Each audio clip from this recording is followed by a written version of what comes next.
Hello everyone and welcome back to my channel GR blogs.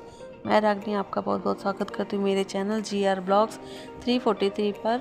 और ये सुबह की क्लीनिंग चली हुई है। बच्चे जा चुके हैं स्कूल और मुझे अपनी आज बेडशीट चेंज करनी है। नीचे की जो दरी है बेडशीट के नीचे की वो भी चेंज करनी है, तो वही निकाल कर और फिर इसको चेंज करना है। और सब सामान इधर उधर हो जाता है सुबह के टाइम का, तो फिर उसको भी सेट करके और फिर सारा काम जो है वो फिनिश करना है। और मेरे यहाँ जो ये पिलो कवर है इसको भी चढ़ाना है, क्योंकि मैंने पुरानी वाली निकाल दी है जो वो गंदी हो गई हैं। और इसको फिर से चढ़ाकर और इसको भी साइड में कर देना है।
कमरा समेटा हुआ है और अभी इसमें झाड़ू करनी बाकी है और झाड़ू डस्टिंग पूरा सब कुछ बाकी है।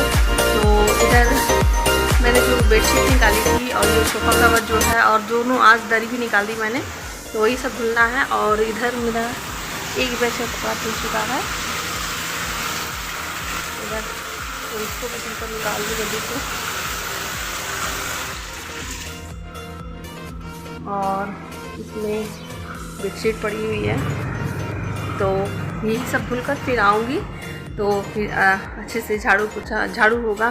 क्योंकि फिर अगर उधर का छोड़ दिया तो उधर कपड़े ज़्यादा हैं, तो आज कपड़ों पर ही ज़्यादा ध्यान देना पड़ेगा, नहीं तो टाइम ज़्यादा हो जाएगा। और अभी भी 8 बजे के करीब का टाइम हो ही रहा है, बच्चे जा चुके हैं।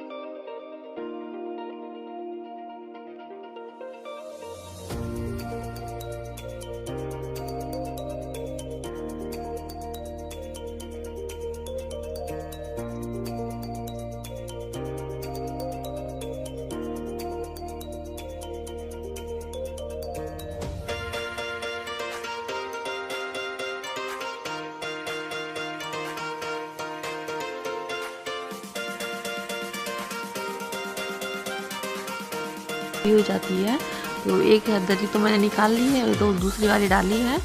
तो इसके बाद ये सर्फ भी इसका गंदा हो जाता है, तो इसको गिरा देती हूँ, फिर दूसरा सब डालकर फिर दूसरा कपड़ा धुलना होता है।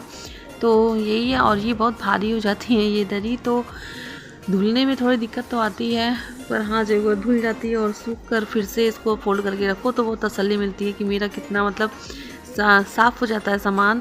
1-2 महीने से पड़ा हुआ रहता है बेड के नीचे, तो उसमें बहुत ज़्यादा धूल जम जाती है। तो इस तरह से साफ़ कर दो। और सर्फ इतना गंदा हो जाता है इसमें ये दरी धुलने के बाद कि उसमें आप कुछ और तो धुल भी नहीं सकते। इवन आप मतलब कुछ भी कितना भी गंदा कपड़ा रहे उसमें वो आप नहीं धुल पाएंगे, और वो पूरा मिट्टी मिट्टी सा ऐसा हो जाता है इसको धुलने। और इसलिए दरी कभी कभी तो धुल ही देनी चाहिए। बहुत लोग क्या कुछ नीचे कारपेट पड़ा रहता है कुछ इस टाइप का, तो वो सालों साल पड़ा ही रह जाता है, फिर उसमें कितनी गंदगी होती होगी। Good morning to all of you. और आज टाइम हो रहा है 10 बजे के करीब का, क्योंकि आज मुझे बहुत ज़्यादा ही कपड़े धुलने थे। और आपने देखा ही इतने सारे, मतलब ये बेडशीट का कवर है और इसके नीचे की दोनों दरी हैं वो भी मैंने धुली। तो वो एक एक बार में धुलती हैं, तो वो क्योंकि काफ़ी भारी हैं तो उनको भी धुलने में थोड़ा टाइम लगता ही है। और मैंने सोफ़े का कवर भी आज चेंज किया है। तो यही सब करते करते, और फिर जो घर का रोज़ का कपड़ा निकलता है वो तो है ही, तो इसकी वजह से कपड़े भी ज़्यादा हो गए और टाइम भी ज़्यादा हो गया। तो अभी भी मेरे कपड़े चल ही रहे हैं, जो एक बैच कपड़ा है मेरा अभी भी चल रहा है। तो तब तक मैंने नहा धोकर अपना भी रेडी भी हो गई, क्योंकि फिर अगर उसी के चक्कर में बैठे रहो तो काफ़ी लेट हो जाता है। और मुझे आज एकादशी का दूसरा दिन है, तो आज के दिन सुबह के टाइम भी व्रत ही रहेगा, और दोपहर के टाइम और ये रात में 2 बार अनाज खाया जाता है। और सुबह और जो शाम का नाश्ता होता है उसमें आप फलाहारी करें तो अच्छा है, मतलब फलाहार ही करना होता है। और इस व्रत में जो पारण है इसका, वो उसमें बिल्कुल भी लहसुन प्याज का यूज़ नहीं किया जाता है, नहीं खाया जाता है। एक दिन पहले से ही अगर आप लहसुन प्याज अगर नहीं खा रहे हैं तो और भी अच्छा है, एक दिन पहले से ही छोड़ देना चाहिए। और आज के दिन भी नहीं खाना है। और अभी वही पूजा पाठ करके और उसका जो दक्षिणा होता है, सीधा होता है, वो भी छूना है। तो यही सब करके फिर मिलती हूँ आपसे बाद में। तो यहाँ पर मैंने सीधा लगा भी लिया है, पहले पूजा की उसके बाद ये सीधा लगाना होता है जो दक्षिणा है। तो इसमें वही है, दाल चावल, 2 तरह की दालें होती हैं, चावल है, आटा है और सब्जियां रहती हैं और नमक है, दक्षिणा है, कुछ पैसे रहते हैं, तो ये अदरक है। तो यही सब करके और फिर इनको एक साथ मतलब इसको पानी ऐड करके और छूना रहता है, और छूकर फिर इसको पंडित को दान देना रहता है। तो ये भी सब मैंने कर ही लिया। उसके बाद किचन में आ चुकी हूँ, मतलब किचन में ही आ चुकी हूँ और मैंने अपनी नाश्ता वगैरह सब कर लिया है। उसके बाद मैंने इधर बाहर के कॉर्नर में थोड़ा सा छोटा सा कोना है, उधर बहुत पसारा फैला दिया है, तो उसको भी समेट रही थी। इधर भी किचन में भी तो दूध रखा था बॉयल होने के लिए, और 1 गिलास के करीब का दूध पूरा बह गया। और उसको बहने का ज़्यादा टेंशन नहीं था, ज़्यादा ये पूरा मुझे फिर से समेटना पड़ा, पूरा स्लैब जो है फिर से पोंछना पड़ा, पूरी सफाई करनी पड़ी। तो काम इसमें भी बढ़ गया। वो मैंने काम पहले से बढ़ा कर रखा है और इधर भी काम मेरा बढ़ ही गया है। तो मेरा खाना भी 12 के करीब हो रहा है और मेरा खाना भी नहीं बना है। तो मैंने खाने के लिए आज मैंने ये भिगो कर रखा है, रोटी का दाल, चावल, आलू मसाला छीट कर, और पोर मतलब दोस्ती रोटी, जो 2 रोटी जोड़कर बनती है, वही बनानी है मुझे। तो उसके लिए मैंने दाल, ये उड़द की दाल है और ये अरहर की दाल, तो ये दोनों दाल मैंने भिगा दी है। 1 कप उड़द, 1 कप अरहर है तो आधा कप उड़द है, तो इसको भिगा कर रख दिया है। और 1 घंटे हो गए हैं भीगते हुए, तो अच्छे से फूल जाते हैं, तो ठीक रहता है बनाने में भी। तो इसी के लिए मुझे लहसुन छिलना है, अदरक घिसना है, तो यही सब काम करने हैं। इसको पहले चढ़ा दो, फिर जाऊंगी उधर, उसको भी समेटना है मुझे। और मैंने लहसुन प्याज का नाम भी और लहसुन प्याज इसलिए टाइम तो खाना ही नहीं है, तो इसलिए केवल अदरक है, अदरक को घिसकर और उसमें नमक, तेल और हींग।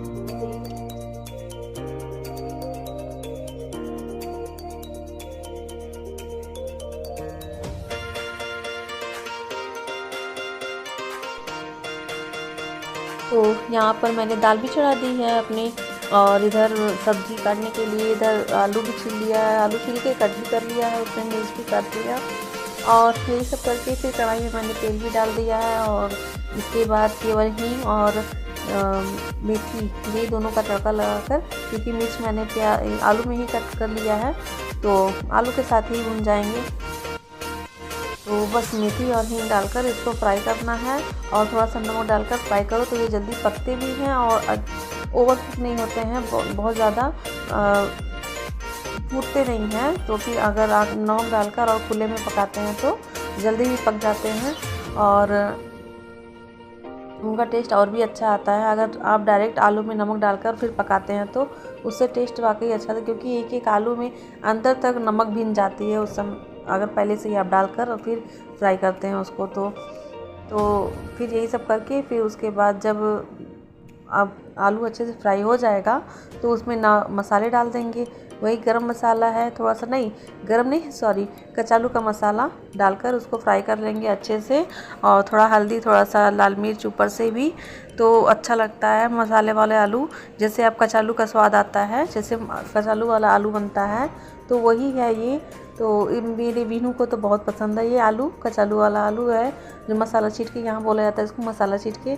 और ये ठंडक के दिनों में बनता है। जो छोटा आलू आता है, तो वो छोटे आलू को केवल दो पीस ऐसे कट करके बीच से फिर उसको बनाओ, तो ये इसका टेस्ट बहुत अच्छा आता है छोटे आलू में। बट अभी तो छोटा आलू मिल नहीं पाएगा, तो भी इसी से काम चलाना पड़ेगा। मेरे यहाँ मतलब यूपी में तो ऐसा ही होता है कि ये जो क्यूटी का दाल है, इसको तड़का नहीं लगता है इसमें, और इसमें कुछ भी आप डाल सकते हैं, भुना जीरा डाल सकते हैं, भुना मिर्च डाल सकते हैं, काली मिर्च डाल सकते हैं, बट इसको छौंका नहीं जाता है, इसमें तड़का बिल्कुल नहीं लगता है। तो उसके लिए मैं ये जो रायते का मसाला है मेरा, मतलब भुना ज़ीरा और भुना मिर्च का, तो उसी को डाल देती, तो उससे भी टेस्ट अच्छा आ जाता है। और मेरी मम्मी हल्का सा दरदरा इसको, मतलब आग पर वो मिर्च भी सेक लेती थी, और तवे में थोड़ा सा ये करके उसको खलबट्टे से कूट कर उसको, मतलब ये थोड़ा दरदरा सा करके तब डालती थी, तो उसका टेस्ट और अच्छा आता है। लेकिन मेरे पास मतलब ये रहता है, तो मैं यही डाल देती हूँ, इससे भी टेस्ट आ ही जाता है।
सारा खाना रेडी हो चुका है, बस रोटी लगानी है। तो आज दूसरी रोटी लगानी है, तो आपको दिखाती कि दूसरी रोटी कैसे ही लगता है। वैसे तो यूपी में तो बहुत ही फेमस है, दोस्ती रोटी बोलते हैं, पोड़ बोलते हैं, और पता नहीं क्या क्या, लेकिन मेरे यहाँ दोस्ती रोटी बोली जाती है इसको। तो आपको जितनी भी बड़ी लोई लेनी है, छोटी सी जैसे पूरी की लोई होती है, सेम वही लोई रहती है इसमें भी।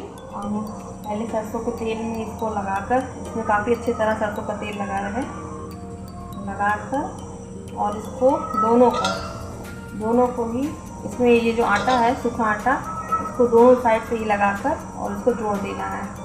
तो इस तरह से जब आप इसको जोड़कर बनाएंगे, तो फिर आपकी रोटी काफ़ी अच्छी सॉफ्ट बनेगी ही। साथ में ये चिपकता बहुत है, तो ये चिपकेगी बिल्कुल नहीं, एकदम आराम से अच्छे से निकल जाती है।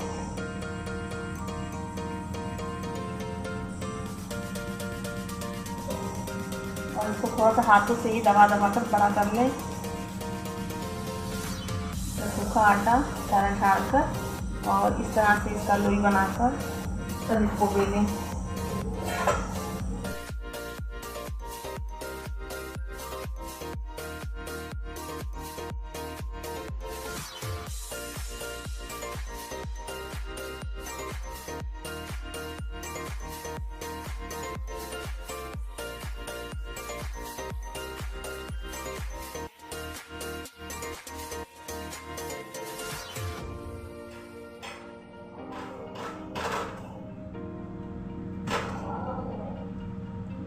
और ये रोटियाँ तो फूलती तो है नहीं, इनको अलग पड़ करके ही सेकना रहता है।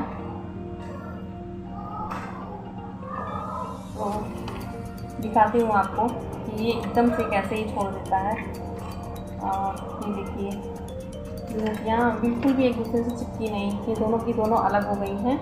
तो आप भी अगर इसी तरह से बनाएंगे रोटियाँ तो आपकी रोटी भी काफ़ी सॉफ्ट बनेगी और रोटियाँ एक दूसरे से चिपकेगी मिलती नहीं। और इसको साथ के साथ ही घी लगाकर रखते भी जाना होता है, इसमें घी लगता है। तो इस तरह से आगे पीछे, क्योंकि बीच वाले पोर्शन में तो लगा होता है, लेकिन बीच में लगाकर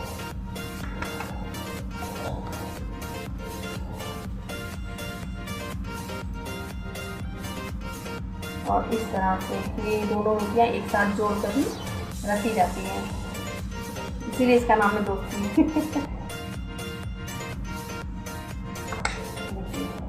रोटियाँ तुरंत अलग हो जाती हैं।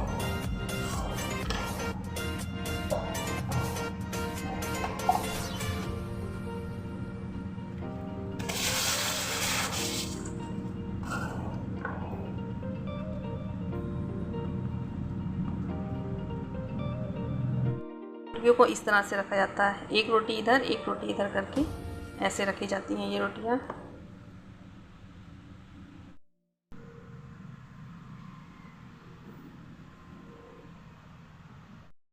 तो ये इधर का पोर्शन था, इधर को मैंने साफ़ किया है। तो मेरा खाना पीना वीनू, आराध्या, मम्मी सब खा चुके हैं और मेरा किचन भी सिमट चुका है, बर्तन भी धुल चुके हैं। और मैं दिखाती हूँ आपको कि मैंने आज क्या ही पंगा मोल ले लिया था, क्योंकि उसमें काफ़ी टाइम लग ही जाता, आधे घंटे तो लग ही गया उसमें। और उसी के चक्कर में मेरे दूध पी गई आज, एक गिलास के ऊपर की दूध थी और उससे भी ज़्यादा पसारा फैल गया था किचन में भी, वहाँ तो फैला ही था। तो यही एरिया है मेरे किचन के बगल में ही जस्ट ये यहाँ पर।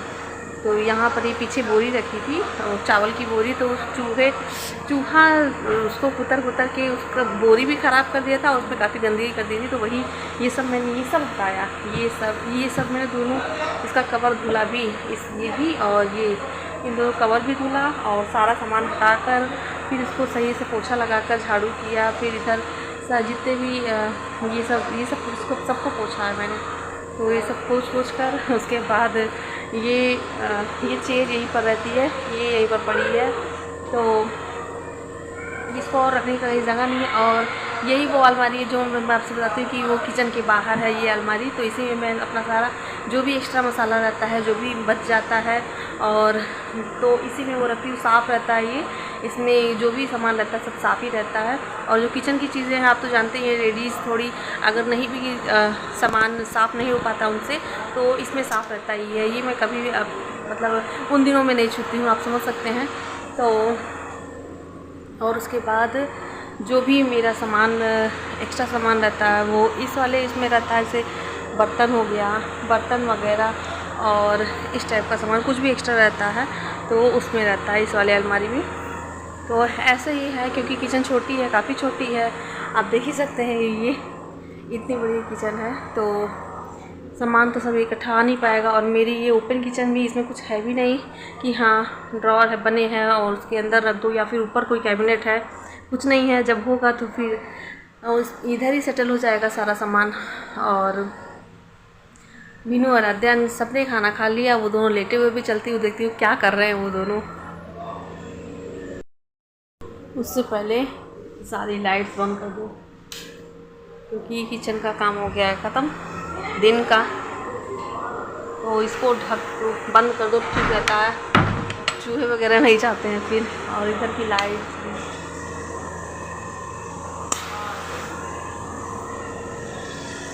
और इधर ये मंदिर का लाइट जल रहा है, मंदिर का भी लाइट बंद कर दो, दिन है। और इतने सारे कपड़े आज, और वो जो दरी धुली थी वो बाहर ही है, वो छत पर है वो दरी। बाकी इतने सारे कपड़े जो धुले थे, आज मैं थोड़ी थक गई हूँ, थकान सी हो गई आज। और आज मैंने ये कवर भी लगा दिया मशीन पर, ये सिला हुआ बहुत दिन से रखा हुआ है, बट वही है नहीं लगा पाती हूँ। ये क्या हो रहा है?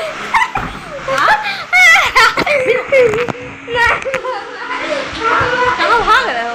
अभी तक ये लड़का स्कूल से आया, अभी तक कपड़ा नहीं पहना है।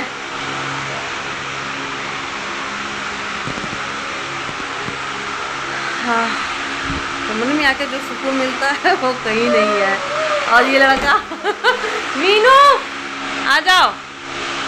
तो आपको मेरा ये ब्लॉग कैसा लगा? सुबह से अभी तक का 2:30 बजे के करीब हो गया है दिन का, तो दोपहर का। तो आपको मेरा ब्लॉग कैसा लगा? अच्छा लगे तो कमेंट ज़रूर करें। और ये कैसे निकला? बहुत बदमाश लड़का है, किसी को चाहिए तो ले जाए इसको। तो मिलती हूँ आपको नेक्स्ट ब्लॉग में, तब तक के लिए धन्यवाद, थैंक यू। और ये बदमाशी की हो तुम।